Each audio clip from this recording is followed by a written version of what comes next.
British shark victim fought to protect the predator that killed him. Ex-RAF expat dive instructor 35 objected to protective nets near beaches 6 months before he was killed by a 13-foot-long great white shark in Sydney ahead of his wedding to the girl of his dreams. How long is this headline from Daily Mail? Holy cow. They usually do the long ones. And then they have the facts subheadings.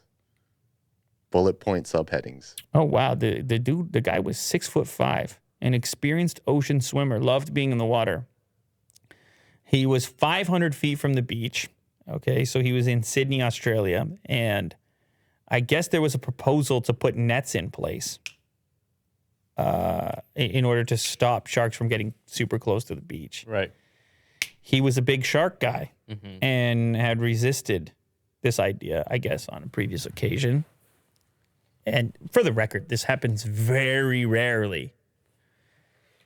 Doesn't mean it doesn't happen. It just happens very rarely. And he just so happened to be out here doing this swim. It was for a charity event.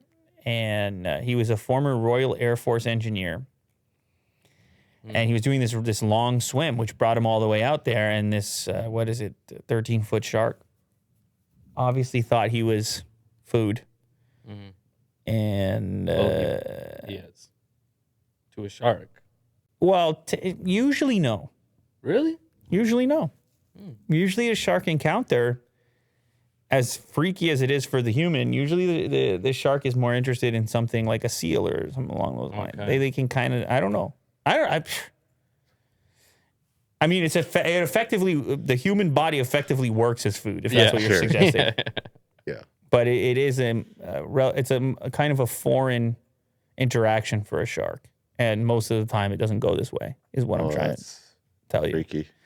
And so some people are very scared of these things, others less so. But every so often, you get a story comes out, and then people sort of rethink. And look at this. Daily Mail went to the old Facebook post. Shark nets and drumlines protect no one and kill all kinds of marine life every year. They need to go so these things don't happen. So that was his stance. They went to an old post on his Facebook page saying it's not worth it because it's not as risky as you think it is. What a wild story. Well,